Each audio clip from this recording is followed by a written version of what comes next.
ഹരിയാനയിലെ വ്യവസായ നഗരമായ ഫരീദാബാദിൽ നിന്ന് പുറത്തുവരുന്നത് മനുഷ്യ മനസ്സാക്ഷിയെ മരവിപ്പിക്കുന്ന വാർത്തകളാണ്. സുഹൃത്തിന്റെ വീട്ടിൽ പോയി മടങ്ങുകയായിരുന്ന യുവതിയെ ലിഫ്റ്റ് നൽകാമെന്ന് പറഞ്ഞ് വാഹനത്തിൽ കയറ്റി 2 പേർ ചേർന്ന് ക്രൂരമായി പീഡിപ്പിക്കുകയായിരുന്നു. ഈ സംഭവത്തിന്റെ ഓരോ ഘട്ടവും നിയമവ്യവസ്ഥയ്ക്കും സാമൂഹ്യ സുരക്ഷയ്ക്കും നേരെ വിരൽ ചൂണ്ടുന്നതാണ്. യുവതിയുടെ സഹോദരിയുടെ വെളിപ്പെടുത്തൽ പ്രകാരം സംഭവ ദിവസം വൈകുന്നേരം അമ്മയുമായി ഉണ്ടായ ചെറിയ പിണക്കത്തെ തുടർന്ന് അസ്വസ്ഥയായാണ് യുവതി വീട്ടിൽ നിന്നും ഇറങ്ങിയത്.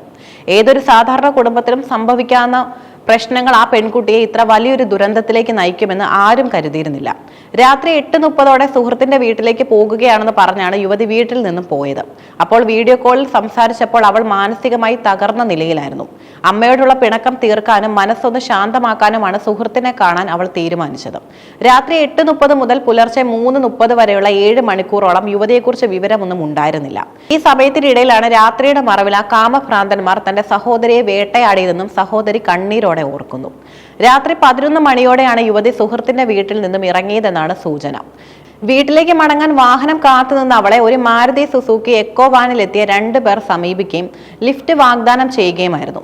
7 മണിക്കൂർ നീണ്ട മാരകമായ നിശബ്ദതയ്ക്ക് ശേഷം പുലർച്ചെ 3:30 സഹോദരിയുടെ ഫോണിലേക്ക് യുവതിയുടെ കോൾ വരുന്നത്. എന്നാൽ മറുവശത്ത് സംസാരമുണ്ടായിരുന്നില്ല. അതൊരു സാധാരണ ഫോൺ വിളിയായിരുന്നില്ല, മറിച്ച് സഹായത്തിനായുള്ള അവസാനത്തെ നിലവിളിയായിരുന്നു. ആദ്യ 2 തവണ വിളിച്ചപ്പോഴും യുവതി ഒന്നും സംസാരിച്ചില്ല. ഷോക്ക് കാരണം അവൾക്ക് ശബ്ദം പുറത്തു വരുന്നുണ്ടായിരുന്നില്ല. 3-ാം തവണ വിളിച്ചപ്പോൾ നിശബ്ദതയെ ഭേദിച്ചുകൊണ്ട് അവൾ അലമുറയിട്ട് കരയുകയായിരുന്നു. ആ കരച്ചിൽ കേട്ടപ്പോൾ തന്നെ എന്തോ വലിയ അപകടം സംഭവിച്ചുവെന്ന് വീട്ടുകാർക്ക് മനസ്സിലായി. 2 മണിക്കൂറോളം ഓടുന്ന വാഹനത്തിനുള്ളിൽ വെച്ച് ക്രൂരമായി പീഡിപ്പിച്ച ശേഷം പ്രതികൾ യുവതിയെ വിജനമായ റോഡരികിൽ വലിച്ചെറിഞ്ഞു. മുഖം അടിച്ചു തകർത്ത നിലയിലും വസ്ത്രങ്ങൾ കീറിപ്പറഞ്ഞ അവസ്ഥയിലുമാണ് നാട്ടുകാർ അവളെ കണ്ടെത്തിയത്. രക്തം വാർന്ന അബോധാവസ്ഥയിലായിരുന്ന അവളെ ഉടൻ തന്നെ സമീപത്തെ ആശുപത്രിയിൽ എത്തിക്കുകയായിരുന്നു.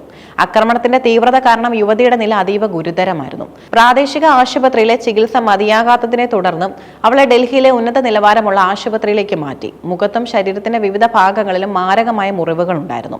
പീഡനത്തിന് പുറമെ ശാരീരികമായ മർദ്ദനവും അവൾ നേരിട്ടു. അല്പം ബോധം വീണ്ടെടുത്ത ശേഷം പോലീസ് യുവതിയുടെ മൊഴി രേഖപ്പെടുത്തിയിട്ടുമുണ്ട്. താൻ അനുഭവിച്ച നരകയാതനകളെ കുറിച്ച് അവൾ പോലീസിനോട് വിവരിച്ചു. നിലവിൽ അവളുടെ ആരോഗ്യനിലയിൽ നേരിയ പുരോഗതി ഉണ്ടെന്നാണ് ഡോക്ടർമാർ അറിയിക്കുന്നത്. സംഭവം വിവാദമായതോടെ ഫരീദാബാദ് പോലീസ് ഉണർന്നു പ്രവർത്തിച്ചു. അന്വേഷണത്തിനായി പ്രത്യേക സംഘങ്ങളെ നിയോഗിക്കുകയും ചെയ്തു. പ്രദേശത്തെ CCTV ദൃശ്യങ്ങൾ പോലീസ് അരിച്ചുപെറുക്കി. എക്കോവാൻ കടന്നുപോയ വഴികൾ കൃത്യമായി നിരീക്ഷിച്ചതോടെ പ്രതികളെക്കുറിച്ചുള്ള സൂചനകളും ലഭിച്ചു. സംഭവത്തിൽ ഉൾപ്പെട്ട 2 പ്രതികളെയും പോലീസ് ഇതിനോടകം അറസ്റ്റ് ചെയ്തിട്ടുണ്ട്. ഇവർ സ്ഥിരം കുറ്റവാളികളാണോ എന്ന് പരിശോധിച്ചു വരികയാണ്. ഇവർ സഞ്ചരിച്ച വാഹനവും പോലീസ് കസ്റ്റഡിയിലെടുത്തു. IPCയിലെ ബലാത്സംഗം, ഭീഷണിപ്പെടുത്തൽ, ശാരീരികമായി ഉപദ്രവിക്കൽ തുടങ്ങിയ വകുപ്പുകൾ പ്രകാരമാണ് കേസെടുത്തിരിക്കുന്നത്. ഈ സംഭവം ഫരീദാബാദ് നഗരത്തിലെ സ്ത്രീ സുരക്ഷയെക്കുറിച്ച് വലിയ ചോദ്യചിഹ്നമാണ് ഉയർത്തുന്നത്. ഹരിയാനയിൽ സ്ത്രീകൾക്കെതിരെയുള്ള അതിക്രമങ്ങൾ വർദ്ധിച്ചു വരുന്നത് വലിയ പ്രതിഷേധങ്ങൾക്ക് കാരണമാകുന്നുണ്ട്. രാത്രികാലങ്ങളിൽ നഗരത്തിലെ പ്രധാന റോഡുകളിൽ പോലും പോലീസിന്റെ പെട്രോളിംഗ് കാര്യക്ഷമമല്ലെന്നാണ് നാട്ടുകാർ പറയുന്നത്. തെരുവ് വിളക്കുകൾ ഇല്ലാത്ത റോഡുകളും വിജനമായ ഇടങ്ങളും ക്രിമിനലുകളുടെ താവളമായി മാറുന്നു. നഗരത്തിലെ വിവിധ സംഘങ്ങൾ ചേർന്ന് വലിയ പ്രതിഷേധ പ്രകടനങ്ങളും നടത്തി. കുറ്റവാളികൾക്ക് കഠിനമായ ശിക്ഷ നൽകുമെന്നും സ്ത്രീകളുടെ സുരക്ഷ ഉറപ്പാക്കാൻ ശക്തമായ നിയമങ്ങൾ നടപ്പിലാക്കുമെന്നും അവർ ആവശ്യപ്പെട്ടു. ലിഫ്റ്റ് ചോദിച്ചു നിൽക്കുന്നവരെയും ഒറ്റയ്ക്ക് യാത്ര ചെയ്യുന്ന സ്ത്രീകളെയും ലക്ഷ്യവെക്കുന്ന ക്രിമിനൽ സംഘങ്ങൾ നഗരങ്ങളിൽ സജീവമാണ്. അപരിചിതരുടെ വാഹനങ്ങളിൽ ലിഫ്റ്റ് സ്വീകരിക്കുന്നത് എത്രത്തോളം അപകടകരമാണെന്നും ഈ സംഭവം നമ്മെ ഓർമ്മിപ്പിക്കുന്നു.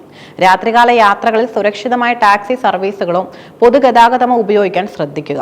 യാത്ര ചെയ്യുന്ന വാഹനത്തിന്റെ വിവരങ്ങൾ വീട്ടുകാർക്കോ സുഹൃത്തുക്കൾക്കോ കൈമാറുന്നത് അപകട സാധ്യത കുറയ്ക്കും. പീഡനത്തിനിരയായ യുവതിക്ക് മികച്ച ചികിത്സയോടൊപ്പം തന്നെ ശക്തമായ മാനസിക പിന്തുണയും അത്യാവശ്യമാണ്.